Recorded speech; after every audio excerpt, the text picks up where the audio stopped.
Hello, everybody, and welcome to episode 14 of the Rolling Over 40 podcast. I am joined in this episode by Dr. Robert Kim. Dr. Rob, as he's called, is a black belt in jiu-jitsu. He owns his own jiu-jitsu academy called One Jiu-Jitsu in Redlands, California. He also owns his own dental practice called Avion Dental in Chino Hills, California. In this episode, we discuss Rob's super busy life, from running the dojo, running the dental practice, doing podcasts, and lots of other things that he does. We also discuss his own personal jiu-jitsu journey from white belt all the way to black belt. And Rob also discusses tips and many pieces of advice for white belts all the way through black belts. Please join us and enjoy this episode. Let's go. What's up, Dr. Rob? How you doing today? I'm doing great. Thank you for having me, man. I'm excited. Yeah, me too, man. Thanks for coming on. And right before we got started, you mentioned you got injured rolling. Was it yesterday?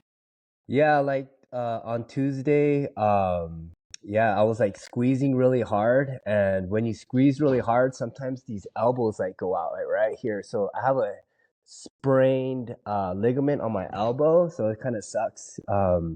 You were squeezing doing what? You were in some sort of a submission or... Yeah, I mean, sometimes when I'm holding someone, taking someone's back, I'll squeeze. And then the squeeze, I kind of just hurt myself sometimes.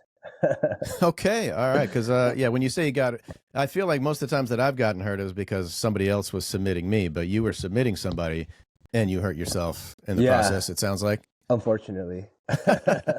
Right. So tell us a little bit about your journey to becoming a black belt. And you're also a dentist, and you own, let's see, what your dentist office for anybody who's interested in some great dentistry. It'd be Avion Dental. Is it aviondental.com? Yes, it is. We're in Chino Hills. Been practicing dentistry for about since 2010. That's when I graduated.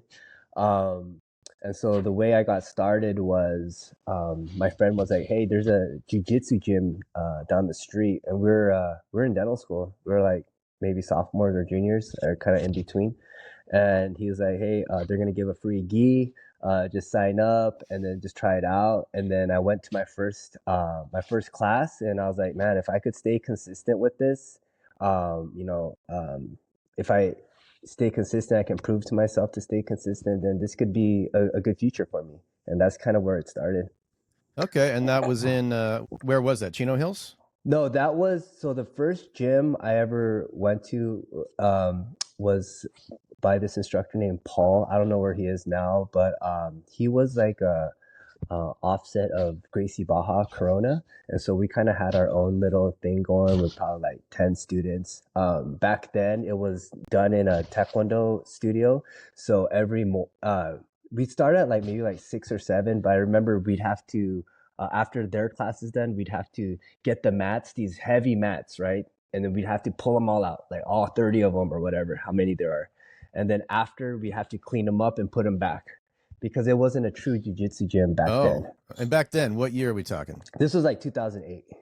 Oh, wait. Okay. So this is before jiu-jitsu exploded onto the scene, right? This was kind of at the very beginning of it, right? In the beginning, yeah. I think it was early stages. I know there was some people who were doing jiu-jitsu back like 2000, but it was very early. Like what we would do is watch like old DVDs of like Marcelo Garcia on our laptops, and that's what we had. There was no BJJ Fanatics. There was not much on YouTube. No Grappler's Guide. No Grappler's Guide, nothing like that. So we'd get these like videos or these books, right? We'd read books. Like one of the books we had was called University of Jiu-Jitsu by the Hiberos. And so like we'd look at the book and read it and be like, okay, let's try to figure this out. Damn, times. Really? Wait, yeah. So you were training, but I mean, you had an instructor who was a black belt, I take it, or no? No, he was a purple belt. Okay. Yeah. So he was reading these books too, like alongside you guys, and like, hey, let's try this. He's the one who recommended me these books, but I think that book is still like a historical book, man. Like everyone who knows that book, they're like, yo, that's a good book. I've never heard of it. What was it called again? It's called The University of Jiu-Jitsu by like Shanji and Salo Hibero. Okay. And so I mean, there's got to be a big difference between jiu-jitsu instruction in 08 from a purple belt in a Taekwondo studio versus jiu-jitsu today with several black belts on the mat in a dojo that is designed for jujitsu, and you own one of those yourself. So, yeah. Like how is it different from them? Um, really, it's the instructions absolutely now is absolutely better because everyone's been so creative and creating new moves. Back then, you would go close guard, cross collar choke. Like we would literally try to finish cross collar chokes and then do those basic moves, right? And that's all we had. But now on the scene, and the kids are getting so good now. They're doing like Heck yeah, they are. barambolos and like single leg X. Like De La Hiva was crazy back then. We're like, whoa, De La Hiva's really advanced, right? Like, who would Yeah. do that? Also, that's kind of when like the rubber guard came out. Like I not came still out, don't but even really know what a rubber guard is. Can you like just remind me a little so the bit? rubber guard was created by this guy named Eddie Bravo, and then it's a very like flexible position. So we would kind of when we were in closed guard, we put our leg all the way over across our head and try to hold it hold our foot with our other hand. It's a very flexible position, right? But Yeah. back then, like Eddie Bravo was like one of the main guys who was like being an ambassador for jiu-jitsu. So he had a book too. So we'd get that book and we try to read it and study it. Um, Wow. but but now there's like I think like jiu-jitsu is kind of like it's infinite in the sense that when there's a move, there's going to be another move, and once that move is figured out, another move is going to be figured out. And so, as this population is booming, and everyone's so smart, and there's so much data on YouTube, they're just creating new moves every single day. So back then, there was like 100 moves. Now it's like 100 to the 100th exponentially. Really? You would say there's significantly more moves today than there was back in '08. Oh yeah, 100%. Because there was like now there's like I don't think many people did lapel guard back then. So now Okay. there's like worm guard, and now one of my friends was showing me worm De La Hiva, De La Worm. Then there's like De La Lasso, and there's Barambolo. The Barambolo has been around for a long time, but not used to the way it is now. Going into like leg drag to crab ride, Well, so what's the taking the back. berimbolo? I've never even So heard of berimbolo. so the Berimbolo is basically it's more it's not really a fighting move, it's more like a sport move, right? Hmm. Because a lot of these moves you're not going to do on the street, right? Okay. So Yeah. we got to understand jiu-jitsu, most people come in for self-defense. Right. But then it's like, okay, well this is cool, but I want to start competing, and now it Yeah. becomes a game. Right. Okay. So Right. Berimbolo is more of the game part, and you have them in De La Hiva, and it's kind of like it's a shortcut to take the back, right? Okay. Because the back is one of the most dominant positions in jiu-jitsu. Most people would Right. consider the back more dominant than a full mount, just depending debatably who you're talking to. So it's Yep. like a shortcut. So that all those moves are coming out, were coming out, so everyone was getting interested in them, and now like there's a modern jujitsu which is very artistic and creative, which looks really cool, and when people pull them off, they feel good about it. Yeah, I feel good when I pull anything off, which is still pretty rare as a one stripe white belt who's been doing this for a year and a half, maybe. So like what about submissions? Are there submissions that literally didn't exist in '08 or were not very popular in '08, but are way more Yeah. popular now? Oh, what? Yeah, 100%. Like if you look at, I mean, some submissions are catching popularity, but now there's like the leg lock game back then in 2008 was not very, I would say not very respected, right? But then now that the American Jiu-Jitsu guys came up, I think like there's a guy Dean Lister, and then eventually like Gordon Ryan and all, and everybody put the leg lock game into the scene. So now everyone's just going straight into leg locks. But back then, we would not. Um, it was kind of like frowned upon. Leg locks is kind of a weird thing. I love doing it, but in the gi, it's kind of it back then was kind of like frowned upon. Like you should be doing arm bars more, but that's kind of the sense that I got. I see. And so when you say leg lock, would an example be like a straight ankle lock, for example? Yeah, like maybe like a straight ankle lock, heel hooks.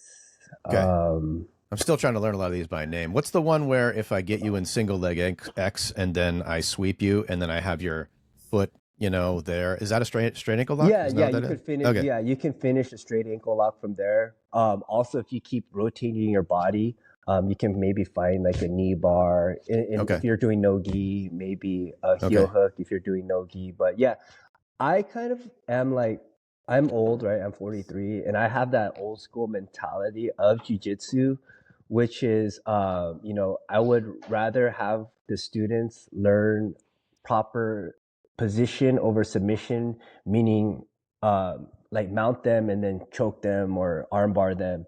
Reason being is because if you get to a fight in the street, and remember, jujitsu was first meant for self defense, you're going to need to control the opponent or the person you're trying to control, and try to have them there for as long as possible until the police come. And so you want to, a mount's a good position, a side control is a good position, a back control is a good position.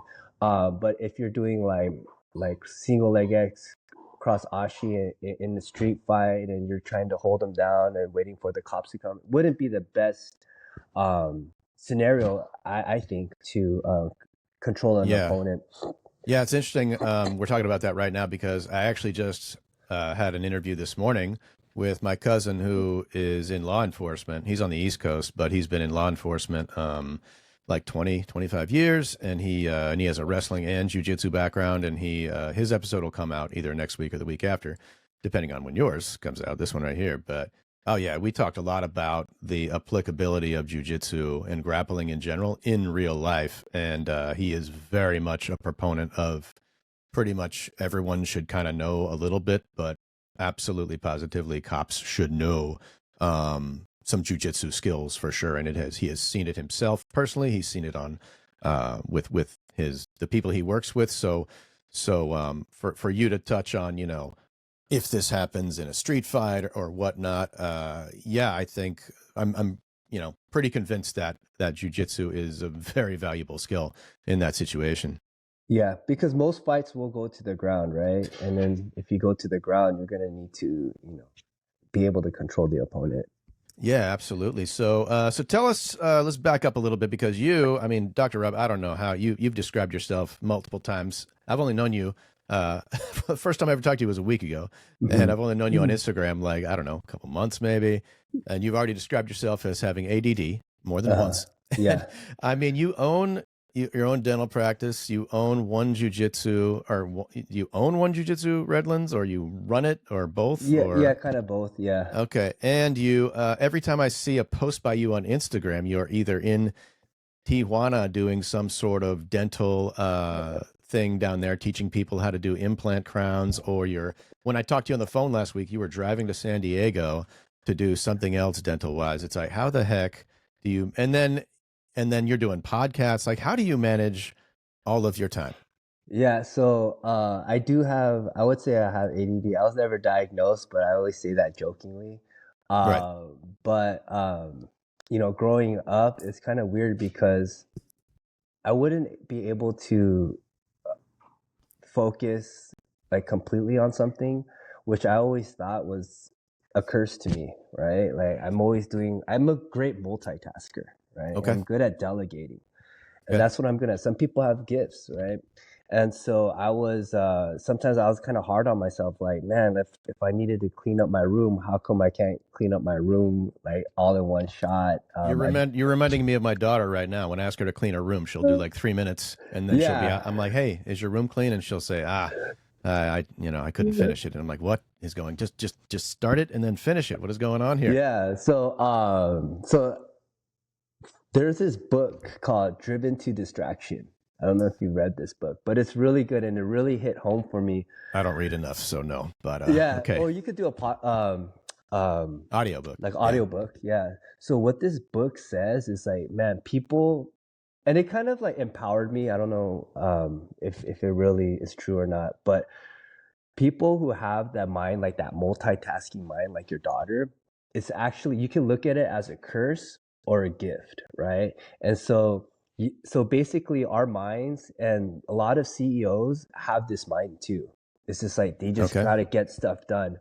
And it's kind of like a Ferrari, right? So you have this Ferrari, but you got to know that you are in this Ferrari and that it's not a curse, but you can empower yourself and you can do a lot of things, but just know that you can't keep your eyes tasked on one thing. So what you need to do is you have to surround yourself with people who don't have the Ferrari mind. So when I surround myself and build a team, that's why I think I'm good at building teams, is because I have to compensate what I can't focus on, but I can delegate to them and I can multitask with them and I can help them succeed. And that's kind of like how I build my team. So like at work, obviously I'm not going to do the accounting or the billing or the marketing, getting the leads and calling them. I'm not going to do that, but I know what the overall problem is and how we need to solve it. So I'll put the best person in that position to try to get the results that we want. So that's kind of like, hey, I know what my weaknesses are, and so I'm going to know what the strengths are, but I'm just going to focus on my strengths and try to fill my weaknesses up with people who are strong at that. Because life is a balance, right? Like I'm not going to hang around with people who are like they have the Ferrari mindset like me, because we'll never get things done. We'll just be like dreamers. But if I have a well balanced team, then we can get somewhere fast. Wow. Wow. These are great life lessons right here. I mean, which is a big overarching thing of what you said is just, know your strengths, but also know your weaknesses and, use them both to make yourself as effective as you can be at what you do. And it sounds like you very much do that. So take us through a week in the life of Dr. Rob, because like I said, I mean, every time I have any interaction with you, I can't believe what you're doing. It's like, oh, I'm on my way to San Diego. I'm on my way to Tijuana. I'm teaching this private class over here. I'm teaching another class over there. Like, yeah, like what is a week in the life of Dr. Rob like? So now presently, what I try to do is I try to help other people. So wherever I have an opportunity to help someone else, I'll do it. So when I wake up, I'll try to take care of myself first, right? Like wake up early, make my coffee, try to meditate, try to get a couple push-ups in, and that I have to feed myself first before I feed anyone else. It's kind of like there's this book called The Richest Man in Babylon. Have you ever read that book? I get so many book recommendations on this podcast. So No, that's and I so haven't read that's any of them yet. so that's basically the Bible of like of money, right? Okay. It's like a 100-page book. It's very easy, but there's 10 laws in that book. And number one is when you get your paycheck, you always pay yourself first 10%. And so with this 10%, you pay yourself, and the 90% is expenses and all that stuff. But you get this 10% and you put it in your savings. So whatever happens, you're always growing something in the long term, right? When you say spend it on yourself, you mean save it. I thought you meant like go buy something. No. Like put it into an Okay. investment or All even right. just save it, right? So usually what I recommend is when you pay yourself first, build yourself a 6-month nest just in the savings, just in case something goes wrong. And then after that, you can't just keep saving this. You're going to put it in like SPY or S&P 500 or whatever long term that's going to grow. Mm-hmm. But regardless, I take that same concept and I'm like, all right, in the mornings, I have to pay myself first. I have to pay myself. I have to give Sure. myself everything that 10% of the time. So I'll try to do that before I do all the other expenses, like helping other people. Because once I go out into the real world, I'm making like a million decisions a day, staff, patients, if something goes wrong, like a light goes off, or there's a water damage. There's how it is. Life is crazy, right? Right. Yeah, but your life is especially crazy. My The life dental is practice, the gym. yeah. So that's kind of like so my mentality. So I have to take care of myself first before I can go out. So Monday through Thursday, I'm working in the mornings. I have an associate who takes care of a lot of my dental work. I have a full staff of like 10 to 12 people, and they kind of do everything for me, but I just kind of lead it. I run morning meetings. Um, so I will get to work, and then we will run our morning meeting every morning just to make sure everyone's on point. And then we go throughout our day, help patients fix new smiles, dental implants, cosmetic dentistry, whatever we need to do. And then in the meantime, I will eat. I got to make sure I eat, get my nutrition in so I can keep thinking. And then I'll go to my jujitsu life, go train, go help teach the kids. And that's basically what I do. It's basically like literally like dentistry and jujitsu. That's my two things in life that I love to do. And now that I'm kind of like getting older, I'm 43. What you're seeing is me giving back to everybody. Like education, I think, is a huge part in growing. So what I'm doing is I'm teaching implants, or I'm teaching jujitsu, because I know this stuff, and I've become pretty. I'm not the best at it. Like there's obviously there's a lot of better black belts than me, like a lot of better black belts than me, and Me too. uh, and in dentistry, there's other people a lot better than me. But I know there's a lot of people who want my help, so I try to just help those people. So everything I'm doing is not like, oh, I got to do this for myself. No, I'm going there to help somebody, and in turn later on, I'm going to get helped too. So Yeah. that's kind of how I look at it. It seems pretty frequent though that you're going literally physically going somewhere like driving or flying or whatever it is to help somebody. Like how often are you going to Tijuana, San Diego, or whatever to teach these additional dental classes? Yeah, so TJ, I'll try to go 3 to 4 times a year. And then like study clubs, we'll just try to do it like 4 times a year. But when you see the content, we kind of release it so it looks like I'm there every second. Right? The Like social media thing, right? yes. So but then that's kind of planned, right? Yeah. Because if you're a dentist that's looking to do implants, and then you keep seeing it, you're gonna be like, hey man, maybe I should go do implants at this course because they're always doing it, right? So it's Yeah. kind of Yeah. like their perception versus what's really going on. Oh, I see. Okay. So to on to the one jujitsu Redlands, and I know you covered a lot of this in the Biz Jitsu episode, but yeah, so it was so one jujitsu, the actual physical location used to be called something different before it was one jujitsu Redlands, right? And then, Yeah. the whole Jiva and Mo and you like coordinating and collaborating for that to be called one jujitsu. But that I guess that part, even when I listened to your episode on Biz Jitsu, I was still curious about that part a little bit more, probably because I know, I train at one jujitsu test and with Jiva and Mo, and I've known them for like, like 2 years now. It's like, yeah, how did that part of it, how did that really develop into, that becoming one jujitsu Redlands? So we were with Jiva since I believe like 2015 or 2016, and we had this professor named Don, and he was a good friend of mine. But ever since like 2015, 16, you always want the grass is always greener on the other side, right? So when you're always doing something, sometimes you're like, hey, maybe 5, 10 years from now, I'll be going to do something else. So he was kind of, he always mentioned it to me.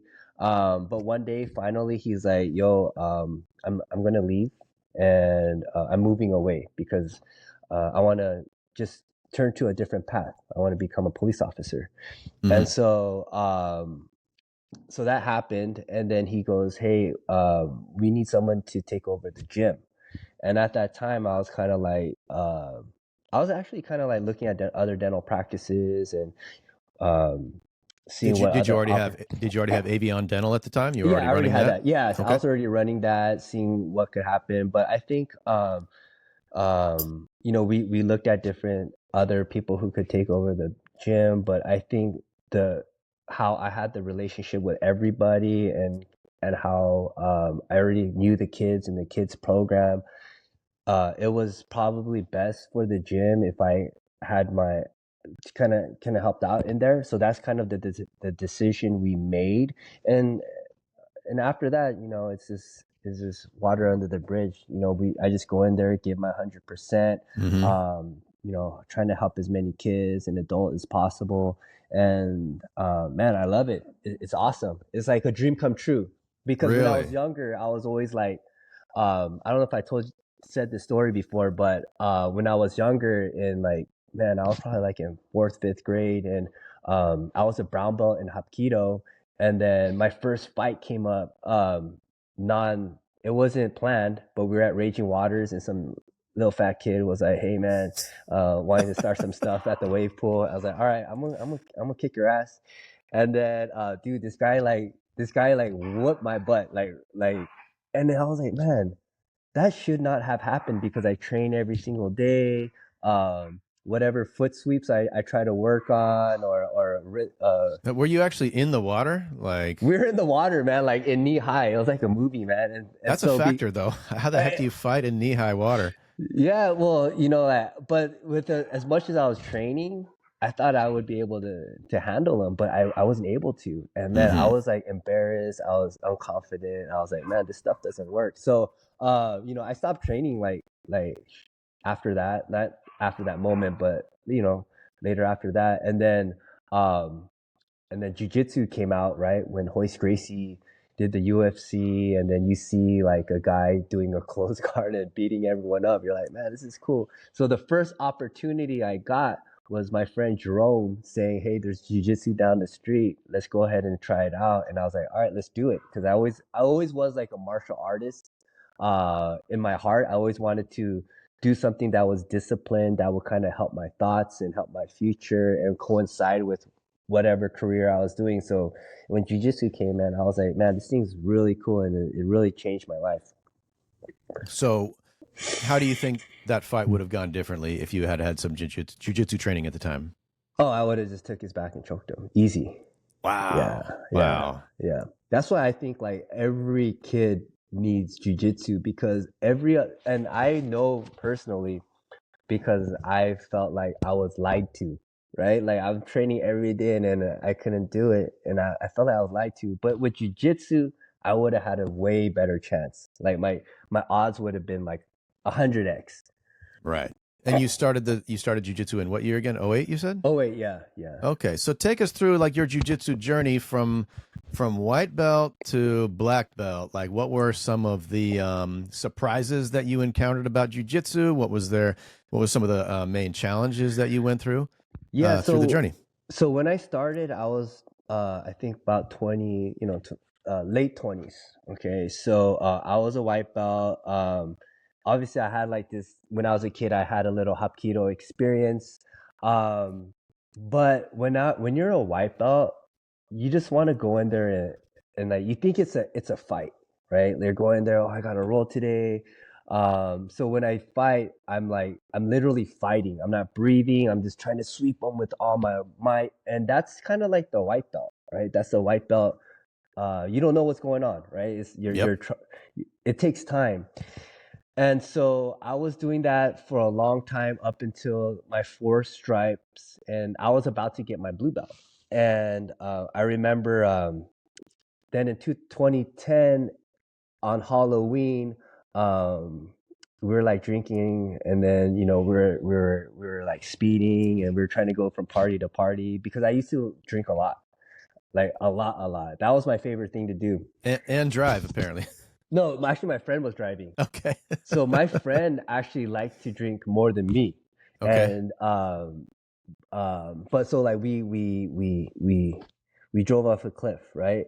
Like in Loma Linda, and so the car's totaled. Oh, that's I right. That's sorry. I'm like, holy crap! And then I'm remembering that you had mentioned that before. Okay, so cars Yeah, total. You literally drove off a cliff. So you were going at a high speed and you drove high off a speed. cliff Yeah, in Loma so Linda. so this is the story. Like everyone's like, all right, we're gonna go to the next house because there's another party there. It's Halloween, and so we're like, and I was kind of like, all right, which car am I gonna get into? I wasn't like super drunk or anything. I was like a little tipsy.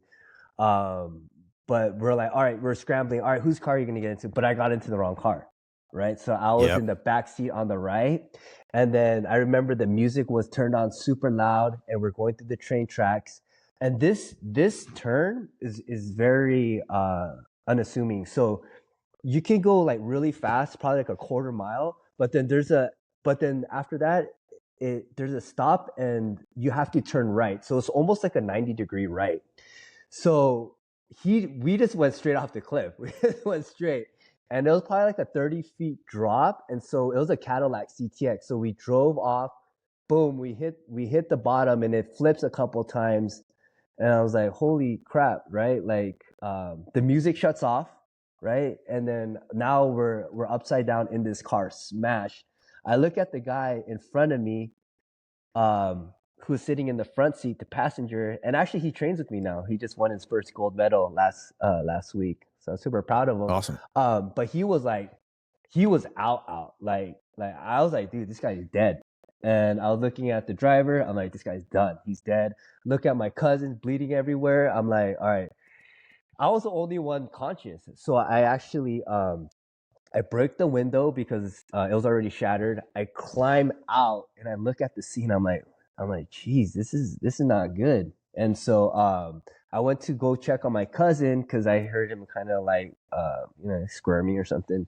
So I pulled him out of his car, and then he has a huge cut right here, like a huge cut. And I'm like, all right, well, hey, here's my phone. Call the police and all that stuff. And then I already knew he was concussed because as he was calling, he was like, he couldn't remember his name. He didn't know where he was. I was like, all right, this guy's done. Let me try to get the other guys out. And we couldn't get the other guys out. The doors are jammed and all that stuff. So how many people, like there's 4 or 5? It was 5 people. 5 people in the car. And you couldn't get, so there's 3 other guys and they're stuck. You can't get them out.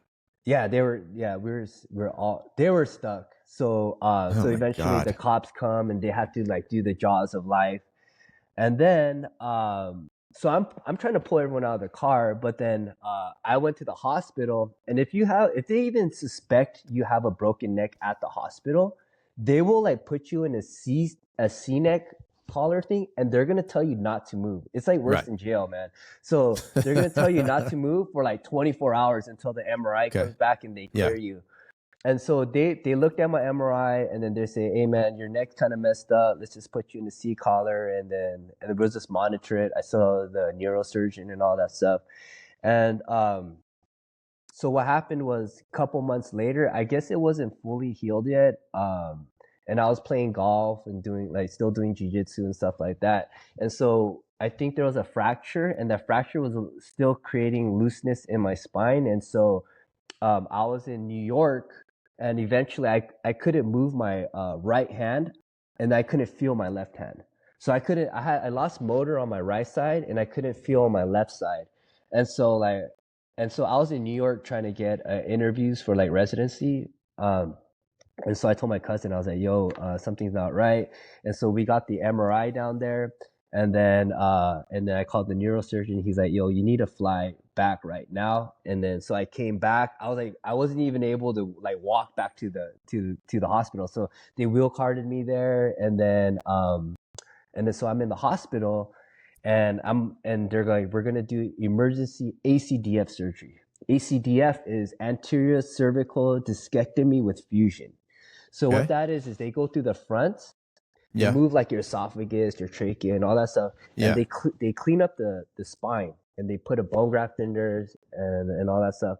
So shortly after that, I was able to, I was able to heal since I was healthy and I was strong, and had a full recovery. So sorry, I have a question. Like they didn't, how did they not catch that when you first went to the ER the night of the accident? How did they not, or was it something that just got worse and they couldn't have caught it? So yeah, it's kind of like it's not like if you have a little slippage in the disc and then you do something wrong, it's just gonna slip, right? Okay. Like sometimes these cracks are very hard to see, and so it's not. And so I kind of probably made it worse on myself. Okay, but it's kind of like, did I want surgery right there and then and there at the time? I wouldn't recommend it. It was too aggressive. But when the time came, we got all the data. Okay, now it's progressing. Okay, now it's time to do surgery. Okay. So there's a timing element for everything. I So see. that's Yeah. So I mean, that must have been a scary moment though when you were losing. You said you were almost felt like you were paralyzed in one side of your body. The other side was feeling this or that. Like right before you went into the surgery, it must have been like, oh my god, what the hell is going on? yeah. Did you? So But like, did you know at the time that it had something to do with the accident? oh yeah, 100%. I was like, Okay. I knew because my neck never felt the same after the accident, and then Oh, so okay. it was progressively getting worse. It literally felt like towards the end, like there's a guy with a knife, and I'm sure a lot of people have back problems, right? Yeah. Especially from jujitsu and stuff like that. But it felt like it was so bad. It felt like someone had a knife and just stabbed the back of here, and then just like it would never leave. And I'm just Oh like, oh God. no. Oh. So it And felt so like there's a like permanent knife in your back. permanent knife in my Oh. back, and then you have that, and then now everything's going numb. You're losing motor skills. So there's a lot of people like that happens to a lot of people. And so how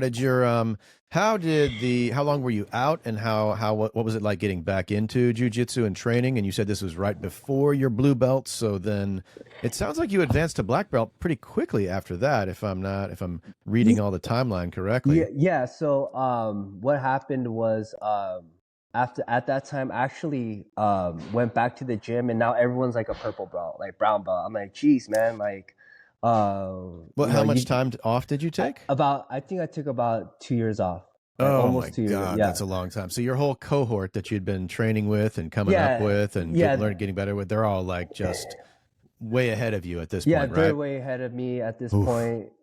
They like even like one whole belt above me, and then I was like, okay, cool. So when I came back, I was like, I'm coming back with a different mindset. I'm not there to fight. I'm there to just kind of just to learn, right? Yeah. Because when I was a white belt my first time, I was there to become the best jiu-jitsu guy what I thought was. But when I Yeah. came back my second time, the 2.0, I was like, I'm going to try to learn this art because I kind of got that sense before when I was training when I was 1.0, right? And Yeah. so they're like, "Hey man, where's your belt and your uniform?" I was like, "Dude, I don't even have it. I threw it away." And so I was like, Wow. "Let me just start from scratch Yeah.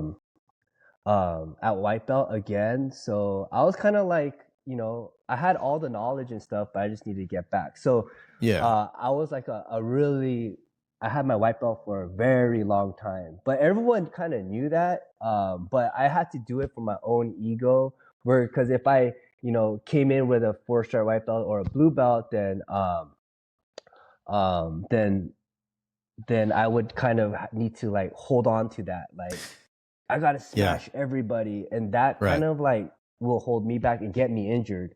Okay. So going back and like restarting was like a significant period in my time because after I got my surgery done, they're trying to give me my blue belt, but I never went in. They're like, they'll call you sometimes when they want to promote you. They're like, hey, you have to, Carter, you have to come in today. You want to train? Let's come in. And that's kind of like, oh, okay. And then someone goes, hey, everyone texts you, you have to come into promotions tonight, um, and do that. So I never went Mm-hmm. because like I don't know, I felt like my neck wasn't ready, and I was like, I don't want to roll. I was kind of getting into depression, and so that was it. And so when I went back, everyone's like, who was a blue belt is now like a purple belt. Yeah. People who were purple are now brown belts. And then now instead of me going straight into like where I was before, I'm like, I'm gonna start from scratch, right? Yeah. Just And did you mentally. so what year is this that you got back into it after the accident? So the accident was 2010. So I got back maybe like 2012, I believe. Okay, and it 2012 and a was half wow. or And so you're a 13. white belt in 2012. And what year did you get your black belt? I got my black belt, I think 2021 or something like that. Yeah, something Okay. like that. So, Okay. And yeah.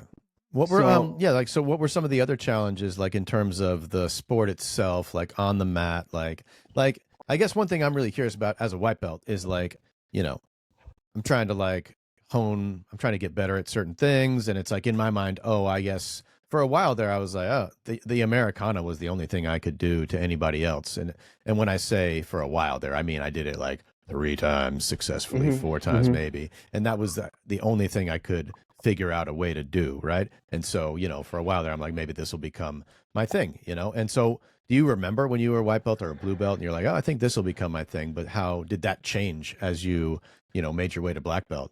Yeah, so of course you get like tunnel vision, right? So like jujitsu's more of it's like a mindset, right? So Mm-hmm. there's only a couple sports that will go over like philosophy, your health, and your skill, like Mm-hmm. all in one. And that's why it's a martial art.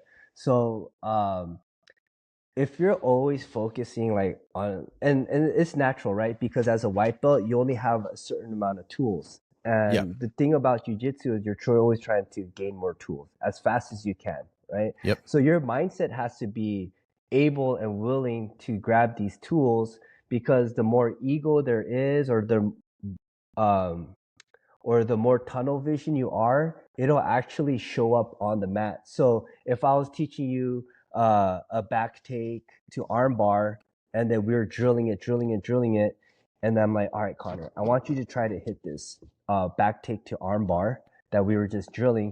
But when you actually go live on someone, boom, your subconscious comes in, and now you're back in survival mode, right? So when you're in survival mode, you're not in creativity mode. You're just holding on. So you're never going to perform that move, right? Mm-hmm. So you have to almost understand that part. So when you're in a live role and your autonomic system, your central nervous system is just firing, that you breathe and you're like, okay, I'm still going to try this move.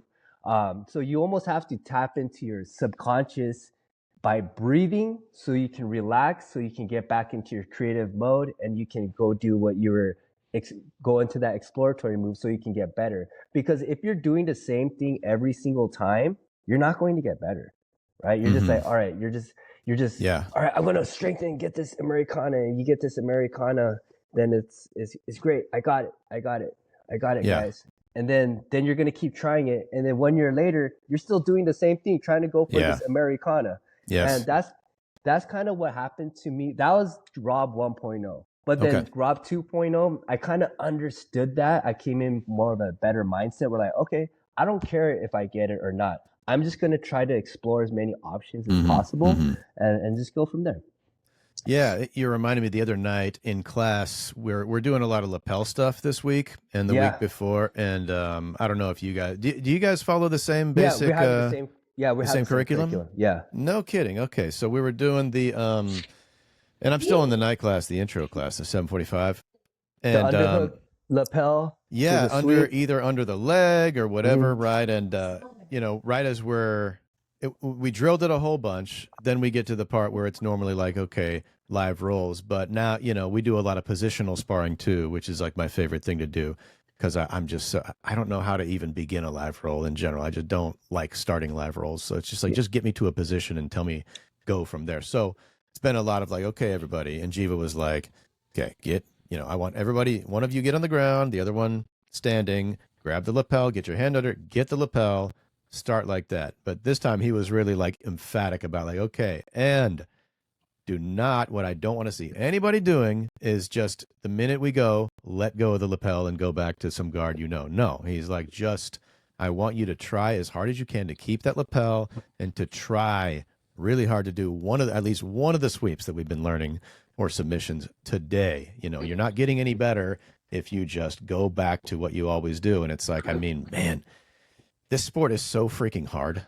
And Yeah. I mean, I definitely tried it a couple times, but no, I mean, I can see the importance of, and I really appreciated that he really emphasized that too, because it's like, I think I'm one of the students, maybe a lot of us are like that, where I will, without realizing it, I will just kind of naturally default to something that I'm already more comfortable with. I need to be pushing myself more to Hmm. try other things like that.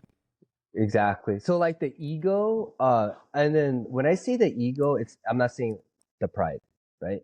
To me, the ego is that talk in your head where it wants to keep you into your safe zone, right?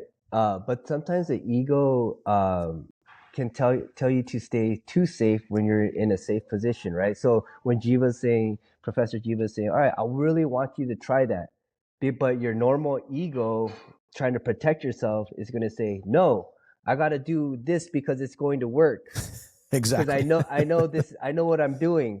But that's why that philosophical part of jujitsu is so important in real life part, because we really only know our own experiences and what we have done in the past.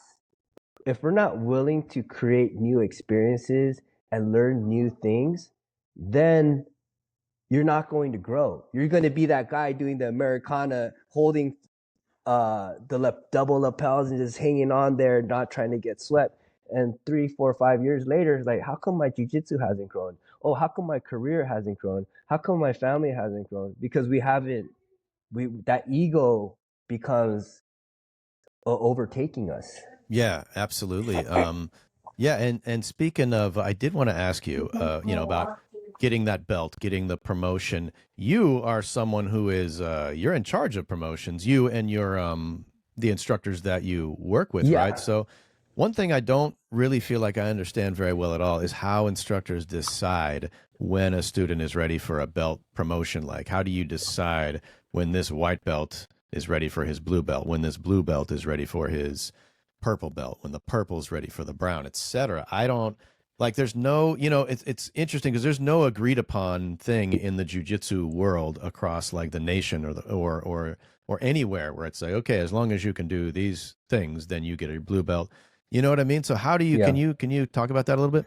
So every I think every gym has their own culture, right? So Mm-hmm. like if you go to like some gym, they might close the doors and then beat you up for a certain amount of time, and then okay, now you're ready, right? Like, Right. I'm sure there's gyms like that. You get beat up for a long time, and I've heard stories. But nowadays, if I was to say, hey, Connor, and you're to ask me how do I, advance and get my blue belt, first of all, what I would say is that you don't ask for the blue belt. Just it's going to come. Yeah. Just keep training, and then we will kind of guide you along the way.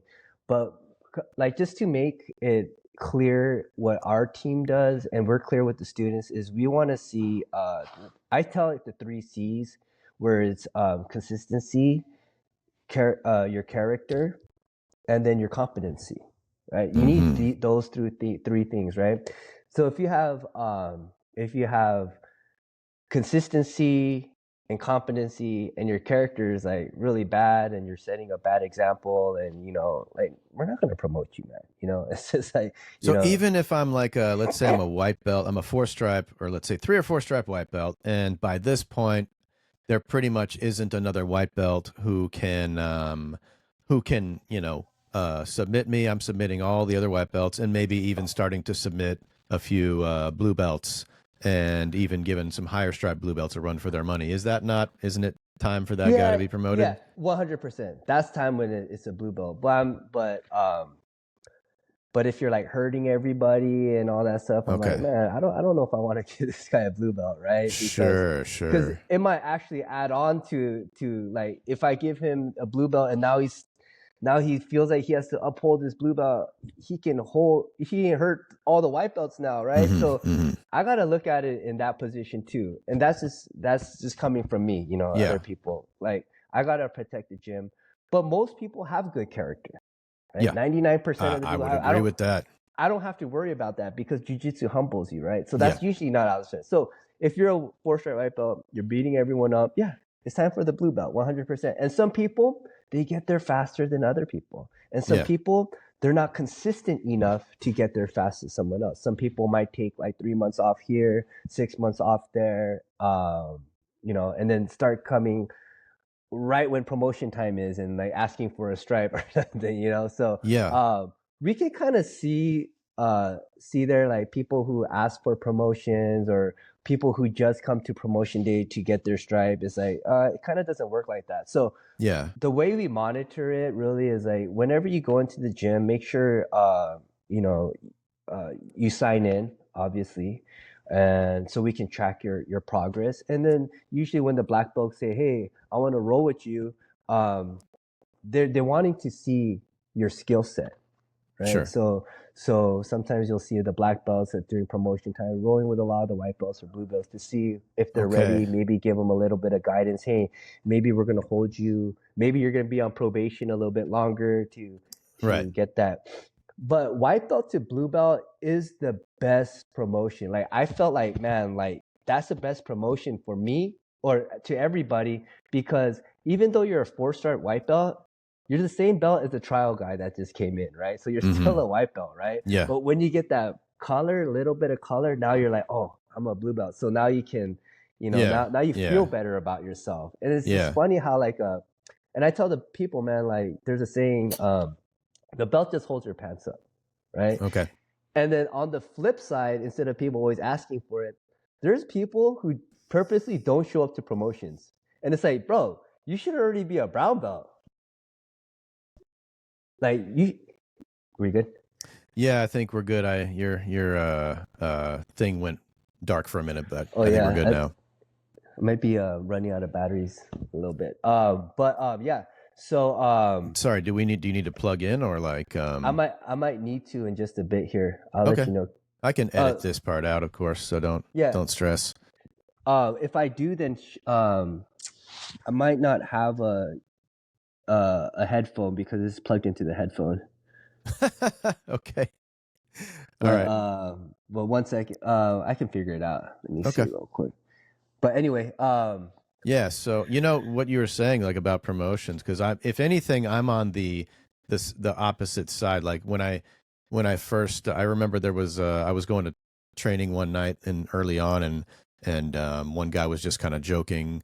He wasn't serious about it. He was like joking, "Oh, well I already signed in, so I'm good," or something. And I was like I was confused because I'm the opposite. It's like, "What do you mean you're good?" He was like, "Oh, so I get my attendance for being here."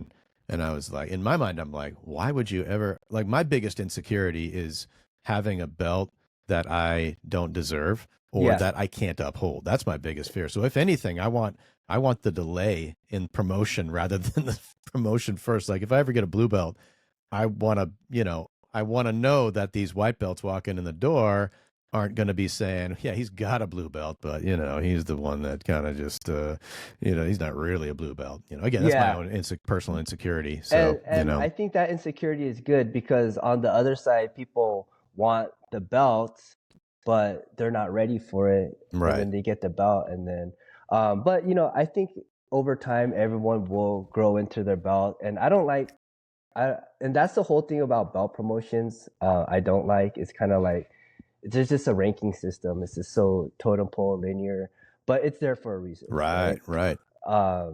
But yeah, but there's these other people like, man, like we have these purple belts and they never come to promotions, but man, they're like beating up brown belts and black belts, right? And there's even like my son or all these kids, they're orange belts, but then they're yellow belts, but they've been doing jujitsu for 10 years, 12 years. And so Yeah, they're like mini black belts because they know everything. The only thing yeah, they don't have is the strength. yeah, And so, and then when they're 16, they're going to get their blue belts, but then that same blue belt's going to go with someone who's had 2 years in jujitsu, 3 years in jujitsu, and now they're a blue belt. So there's a right. lot of gray areas. So, Sure. but we try our best to kind of level the playing field, and obviously, right, we got to understand, hey, is this guy a competitor Right. or is he not? Because if he's going to compete, and he wants to win pans, his best chance is probably to win it at gray belt. So we'll hold off the Okay. gray belt to yellow belt. Okay. There's a lot of factors in. So, Yeah. hope, but a good student will respect the professor's decision. Mm-hmm. I look at it like that, and Yeah. because I think the professor will know the best for that student. Okay. And and there's just a lot of gray areas. But like I said, the belt only holds the pants up. If I roll with Jiva, I feel like a white belt. If I roll with some other black belts, I feel like a super black belt. It's just so there's just so much gray area. If I roll with like a world champion, I obviously feel like, man, I don't know any jujitsu. Okay. Yeah, because if I roll, see, I just want to get to the point where I want to feel like a super white belt. I'm looking Yeah. forward to that day because, I mean, we got a bunch of new guys that came in and, I mean, they're brand new, but I mean, a lot of them are in their 20s. You know what I mean? And it's like, I mean, I've only got my one stripe, but I mean, if I get to four stripes, I want to feel a difference between me being a four stripe white belt and a zero stripe white belt. But I wanted to ask, do you ever get into conversations like is some in terms of the promotions? Like, let's just say a guy has been there for a while, and it seems like it's probably the timing is about right, and he can do this and do that.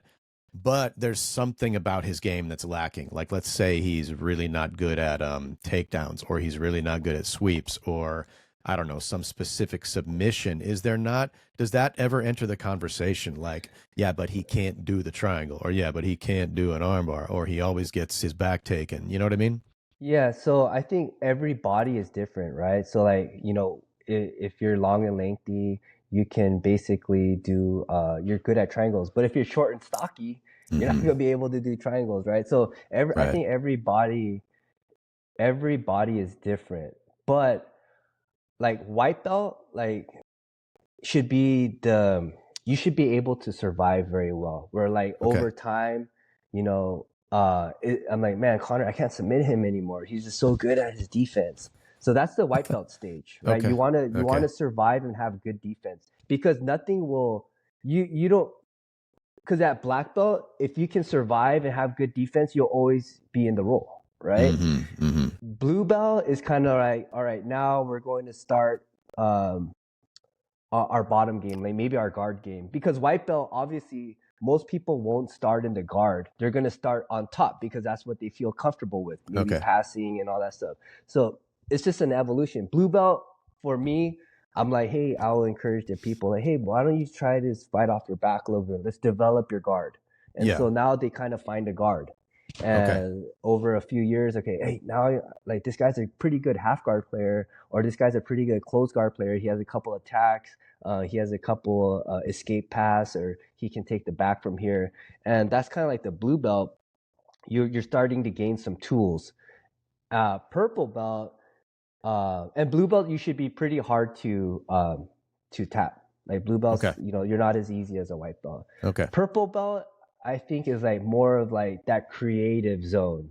For example, like they always say, purple belts never come to the warm ups, right? They come late. That's the reason. The reason for that Oh. is because they need to save their energy for the roles because they're trying Okay. to figure out their game. They're in the purple belt's the funnest belt, right? Because you're like Okay. creative. There's The no funnest pressure. belt. Wow. I wouldn't have Yeah, known that. There's no pressure. Isn't there pressure to it's like uphold the purple belt?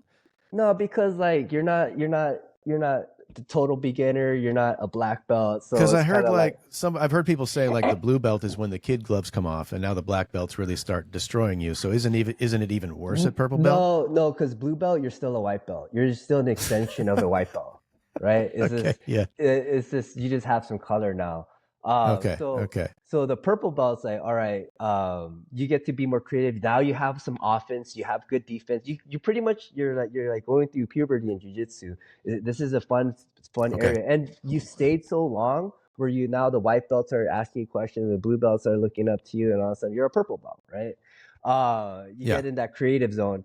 Brown belt is really now you're a precursor to a black belt, right? So Okay. now everything's got to be starting to dial in, and now it's like, Okay. okay, my passing's got to be really tight, and I should be starting to have these submissions and them to work every single time that I want. Maybe now's a good time. Speaking of promotions, I was going to ask you, have you ever had a disgruntled student who wanted to be promoted and they weren't ready? And I think there's an incident or two you could touch on there. Yeah. So yeah, I mean, we had this student. Um, he was a little different. But yeah, so he left the school, um, and he went to another state, and he started school over there. But he put in a post. There's this Instagrammer. He does jujitsu, and he goes by the name of Wang Jiu-Jitsu. And he was saying like, "Hey man, like, don't ask for your belts. The belt will come. Just keep showing up." Yeah. But he replied to that post, and he says, "Yeah, like, I think I deserve my purple belt. but they never gave it to me before I left. But I think there was a problem with the management inside the gym. That's why they didn't give it to me. But and then when I saw that, I was laughing because number one, like that mindset is off, right? Yeah. Like how can I ever think like, all right, I'm ready for my purple belt, right? That's kind of like those guys on YouTube who rank themselves. All right, it's time for my Okay. black belt, and then they gave themselves their black belt, you know. Yeah. And number two is to always like kind of like say to think that you're better than you really are, or to just kind of like discredit other people's your professors Mm-hmm. opinion on when you should be promoted. You know, it's kind of funny, but I think, you know, some people have that with them, and that's why jujitsu is there, is to kind of humble them, right? So Mm-hmm. hopefully, you know, whatever gym he goes to and gets his purple belt, he'll be ready for that purple belt, because, you know, we obviously didn't think he was ready for his purple belt. But, you know, at a purple belt mindset, we always recommend that you stay humble, right? Like, Mm-hmm. um, you're not seeking achievements or awards or medals. You're just wanting to get better day by day, and actually your belt is just a byproduct of that, right? Mm-hmm. Your hard Mm-hmm. work is a byproduct of that, because if you just keep chasing that, like that belt, and now you have the belt, you're not going to fall in love with jiu-jitsu. You're going to feel like you need to uphold that belt, rather than you looking at yourself in the mirror and saying, all right, how can I get better from yesterday, right? Yeah. And that's the thing with jiu-jitsu. It'll all show on the mat, right? So if you're a black belt, you should have enough moves where like that you roll with another black belt and they're like, oh yeah, this guy's good. You know, this guy has a game. He knows his flow. Even for like a really good white belt, sometimes we're like, man, this guy's really good for a white belt, or this guy's really good for a blue belt. But like you were saying, you don't want someone to say like, oh yeah, he's like that blue belt, or you know, he shouldn't be a blue belt, you know. And so, Yes. you know, we want to uphold the culture in our gym, and also, you know, help them, because even if I did give him that belt, or if we did, we weren't even thinking about it, but and he wasn't ready for it, it's going to be tough for him, and I'm actually doing him a disservice with Right. jiu-jitsu, Right. right? But my question is, did he actually have the skill set or not? Because I understand what you're saying mentally and humility and all that, but was he tapping brown belts and giving black belts a run for their money? No. Okay. So even if somebody, let's say somebody does have the skill set and they are tapping brown belts, tapping black belts, and they come up to you and they're like, you know, respectfully, you know, I feel like I deserve this belt. I mean, is that something you would consider in that case? Or even then, it's like the fact that you even came to ask me, you know, how dare you? Or No, I not mean, how dare you, but I mean, like, you I know, mean, it's a fair question, right? I mean, I would never do it, but I mean, everyone is different, right? So what I would probably do, and it's happened before, right? These people say, yeah. "All right, like what should I do to get my blue belt?" And then Okay. Yeah. I Yeah. tell them these things. It's like, man, you Right. just need more mat time, bro. Like you Okay. need a lot of mat time. You need Okay. this amount of mat time, or maybe you should start showing some guard. So I'll try to navigate them through it so we can enhance their game and Yeah. make them better, right? Yeah. Yeah. I'm just curious, like, if somebody's like, let's say a purple belt or a brown belt, and they are literally, let's say a brown belt is literally tapping most black belts in the gym, but even still, they don't have a great attitude. It's like, even in that case, they still don't get their black belt.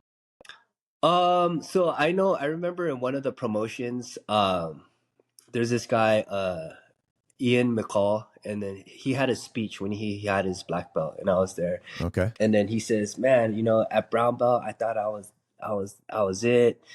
You know, I was tapping all the black belts and stuff. And then Jiva still didn't give me my black belt, and for a long Mm-hmm. time. And Mm-hmm. then at the moment of the speech, he actually thanked Jiva. He's like, dude, man, I wasn't ready Wow. for it.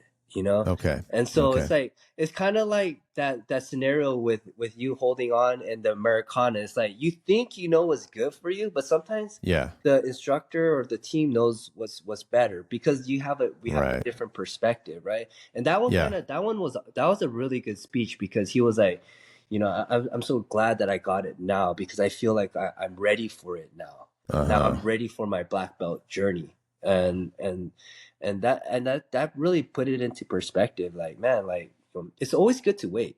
So right now, Sure. everyone wants instant gratification, right? Like everyone wants it now, now, now. Jiu-jitsu is not that sport for you then, right? Because it's all Yeah. about delayed gratification. Like, um, we want to work for it, you know, and patience, all these virtues, all these, and that's part of the characteristics, right? The character part. Yeah. Hey, instill patience, instill hard work, instill, and that's what no one wants to do, right? Yeah. So Well, that's but or do they? Because, you know, and you kind of touched on this when we talked last week, which I thought was pretty profound, to be honest with you, which is, you know, sure, jujitsu. What is the reason for the explosion of jujitsu and jujitsu dojos everywhere? You know, and I was just talking to my cousin about this, and it's like not just in the last 20 years, in the last 10, in the last 5. I mean, and it's just everywhere. Is it just? And I mean, I guess the first thing to think about, the first conclusion that I would make, and most people is like, well, people watch UFC and they can see the effectiveness of this martial art and self defense and what a great skill to have. But I mean, maybe you're onto something here as well, which is, you know, you're saying nobody wants to do this, nobody wants to do that. But I mean, maybe there is also a thirst out there for delayed gratification in this world where everything is all about instant gratification. It's like, and there's just pretty much anybody would agree there is way too much instant gratification out there because of smartphones and technology. And I think you're right, though. I think you might be onto something. The explosion in the interest in a sport that doesn't really have instant gratification. It's like the satisfying part of jujitsu. It takes so much hard work and a really long time. and that's the part that builds the character and builds your identity, right? Because even in like these kids these days, they want instant gratification, but when they get into the real world and then they get hit hard, you don't want them to give up. You want them to keep Right. showing up and getting stronger and keep getting better. We're Right. older, so we weren't in that smartphone generation in the beginning. So like, all right, so and we had a pager back then, right? So like, all right, and I never had one, oh, but you didn't you have a know, yes. pager? You had a pager? No. Oh my No, God. I So never had a pager. so back then we had something called a pager. And you know, it's a beeper. Oh, yeah. I mean, I knew people who had one, but like I never personally had one. I do remember them. So It's I funny to mean, talk about even them now. that's delayed gratification, right? Yeah. Because I mean, compared to what it was before, but back then that was instant gratification because Yes. someone can Yes. contact you and say, "Hey, you need to call me back." And that was kind of like the precursor Yeah. to smartphones. But then, all right, you know you got to call them back. So what do? You run to a payphone, you put Yeah. in your 35 cents or your or collect call or whatever, and then you dial them, and then you Right. call, and then now you're doing it. Now it's like everything's instant. Oh, If I yeah. wanted to know a jujitsu move like right before, then I'll go on YouTube, right? You Oh, can yeah. go on YouTube and then check Right it now. out. You can Yeah, do it right this second. Yes. Yes. exactly. So that's crazy. So I think with the delayed gratification part, will help build your identity and perseverance and your character. So that's just a huge part in jujitsu. And you know, people who don't like it usually don't stick around. And what do you do outside of class to, you know, to stay in shape, especially as a 43-year-old? I'm 46. Yeah. Do you have recommendations for exercises that are good, especially good for staying in jujitsu shape? Definitely. So like if so for me, I stopped lifting like iron weights. Like so Okay. because for now, what we need to really protect is our ligaments, right? Right. So anything that's going to stress our ligaments, we want to actually like we don't want to do that. We want to strengthen our ligaments. So like so now what I did is just switch to a lot of machines and then like kettlebells. So there's kettlebells that are made out of fabric. So I started using those because it's more like a gi grip, right? Because you have a kettlebell that's like a Ah, fabric. I But if didn't you're even know there was such a thing. yeah, they're really cool. You should look them up. I think they're made by Rogue. So I'll do Okay. kettlebell swings with that. But I stopped doing like bench presses and stuff like that because it puts a lot of stress on my elbows and my shoulder Okay. between my ligaments. We want to do more of like a strengthening type or and stretching type movement. So body weights are good, pull-ups are good, kettlebells are good, the fabric kettlebells are good, resistance ropes are good, swimming's good, all that stuff. I wouldn't lift heavy weights anymore unless you're doing other type of sports. Also, I would say get your vitamins in. So what I take is creatine. So it's not is creatine is the most like everyone knows about creatine. It's the most researched. It's actually good for you. Like it's not like Okay. people used to think it was bad for your kidneys. Yeah, just drink a lot of water. But I would try to take like 5 to 10 grams of creatine a day. When I remember. I And take it too. Same thing for me. I take it, but when I remember, I forget all the time. yeah, so I'll just put it in my mouth and drink it. A lot of protein, and then just since this is for the 40-year-old and up, uh, when I do have a severe injury, I was contemplating on telling you guys, but I will take BPC 500 and Is BPC that that's a vitamin? BPC BPC? 157. It's so Oh, basically it's called the Wolverine stack. And then it's like a newer thing. They're called peptides. So they're okay. not steroids, they're peptides, Okay. right? So Okay. so my elbow, like I literally I couldn't straighten it for a year. Like I was having a lot of pain, and for a whole year I was getting PT and trying Was to that after the accident? no, Like this is just oh, not related. Okay. from like choking everyone and Okay. just stressing it. From choking everyone. Man, I'm looking forward to getting an injury from choking too many people. Yeah, From winning from doing too many submissions rather than the other way around. I can't wait for that. or like sometimes I'll pop someone's grip and I'll pop it so hard that I like it hurts my elbow. So like just Okay. like repetitive motions. And so so the new thing is peptides. So what peptides are is like they're not FDA approved, but when you use it, bro, like 3 days later, I could straighten my elbow again. It was Okay. crazy. Like um Are these healthy? Like, is this something that this is okay to take? I know it's not. You said it's not FDA approved, but it's so Dr. Rob approved, huh? So I take it, and then I know a lot of people that do take it. And this it's for injuries. So just Okay. and I think right now with it's so new, but if you go to other countries, they've been doing it for a long time. Oh, So so even in my office, I do like PRF and PRP, the stem cells. We take the people's blood out and we centrifuge it, and we take the stem cells and we'll put it back in their body. This has been around for like a long time, you but do that in dentistry? we can do that in dentistry too. Yeah. So, Oh. so Kobe Bryant actually had to go when he had his knee injury to Germany because everyone's like, oh, that Oh. doesn't, it's so new. But Oh. other countries been doing this stuff, researching it for a long time. So I think if you what I did a lot of research on it, and I was to the point where like, man, this thing is hurting so bad, and I did it, and it worked because someone It's an injection, or do you yeah, take it? Oh, you could do okay. it. You could do it orally, Okay. but BPC is so good that usually when you take it orally, it fixes all your gut biome before it goes to like the rest of your body. So your limiting reagent is going to be your gut biome. So there's a lot of Okay. science between it. So like since I went to dental school and then I took a lot of biochemistry, I kind of understand that stuff, so I can kind of like Mm-hmm. read through it, and so I'm like, all right, I'm willing to try it, and so I'll do that whenever I have a big injury, and then make sure you get an American source if you do use it.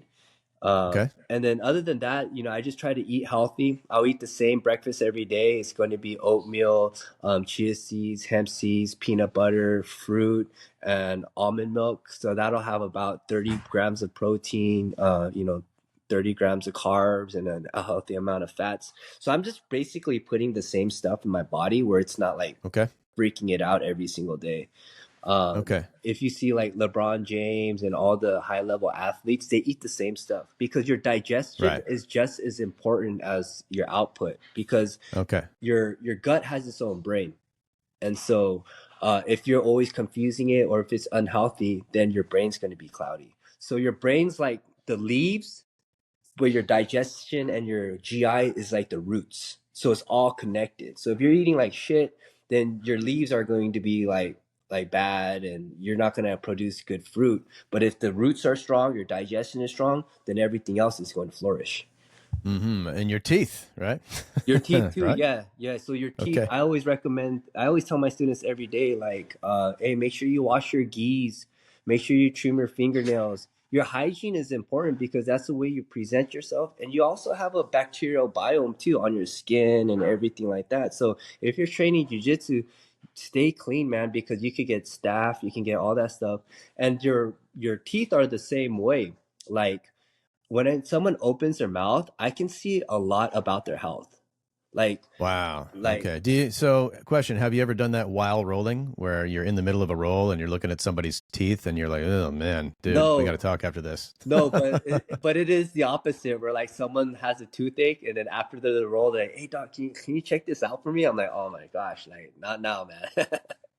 Yeah. What's that like when people ask you to basically work when you're not at work like that? Hey, Yeah, can you do, isn't it like yeah. just make an appointment? Right. No, yeah, I mean, I'll help them out, but sometimes I'm like, man, like, I can't really see stuff. But it's kind of like you ask if my friend's a physical therapist, and then he goes to a party, and then like everyone coming up to him like, hey, what do you think about my elbow? It really Right. hurts right now. Yeah, so Yeah. it's kind of funny, like being a Yeah. professional. Yeah. Yeah. I would think so. Well, I was thinking it's a good time to go to the lightning round anyway. Maybe Okay, this, that's fine. sound good? Okay. Okay, doc. Worse for your teeth, tea or coffee? Um, Or does it depend on what you put in it? it depends what you put in it. Okay. So is milk, but sugar's bad, I know, but like, Sure, you no, know, I wouldn't say milk's bad. okay. All right. What's more satisfying, choking someone out or pulling a tooth?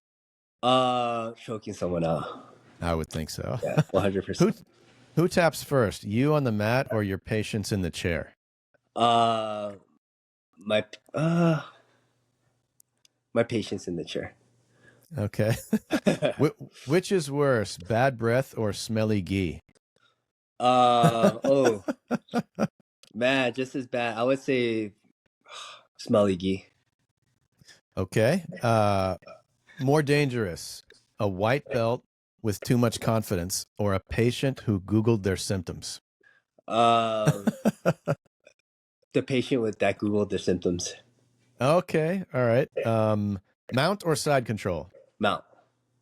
All right. And where was it? I had one more. Oh yeah. One's gotta go. Like gone forever. You can't do it anymore. Armbar, triangle, or rear naked choke. Armbar triangle. Oh, triangle.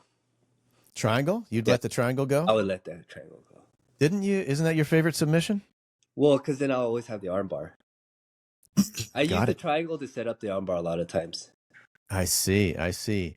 And last one, what is your main advice for a someone in their 40s who's a white belt and how to get better?